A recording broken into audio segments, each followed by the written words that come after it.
নমস্কাৰ বন্ধু বান্ধৱী সকলোকে পুনৰবাৰ স্বাগতম জনাইছো মোৰ অন্য এটি বায়োগ্ৰাফি ভিডিঅ'লৈ যদিহে প্ৰথমবাৰৰ বাবে মোৰ ভিডিঅ' চাই আছে তেনেহলে প্লিজ চেনেলটো সাবস্ক্ৰাইব কৰি কাষতে থকা বেলটো অল কৰি দিব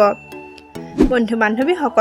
বৰ্তমানে ৰেংগনি টিভিত সম্প্ৰচাৰিত হৈ থকা ৰাজকুমাৰী ধাৰাবাহিকখনত মেঘনা চৰিত্ৰত অভিনয় কৰা অভিনেত্ৰীগৰাকী প্ৰকৃততে কোন তেওঁৰ ঘৰ ক'ত বৰ্তমান তেওঁ কাৰ লগত প্ৰেমৰ সম্পৰ্কত আছে সবিশেষ জনাম আজিৰ এই ভিডিঅ'টোত তেতিয়াহ'লে আহকচোন ভিডিঅ'টো আৰম্ভ কৰোঁ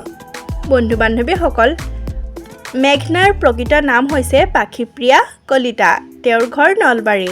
তেওঁ পৰিয়ালৰ কথা ক'বলৈ গ'লে তেওঁ পৰিয়ালত মাক দেউতাক আৰু এটা ককায়েক আছে দেউতাকৰ নাম গণেশ কলিতা আৰু মাকৰ নাম নিবেদিতা কলিতা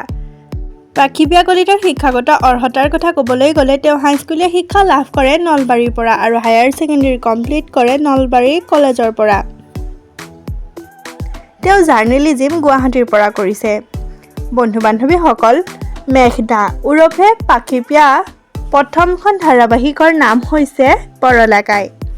আপোনালোকে বাৰু ৰাজকুমাৰী ধাৰাবাহিকখনত মেঘনাৰ অভিনয় চাই কেনে পাইছে কমেণ্ট কৰি জনাবচোন বন্ধু বান্ধৱীসকল আমি জানিব পৰা মতে মেঘনা উৰফে পাখিপ্ৰিয়া কলিতা বৰ্তমান কোনো প্ৰেমৰ সম্পৰ্কত নাই আজিলৈ ভিডিঅ'টো ইমানতে সামৰিছোঁ যদি ভিডিঅ'টো চাই ভাল পায় লাইক কমেণ্ট আৰু লগতে চেনেলটো ছাবস্ক্ৰাইব কৰি দিব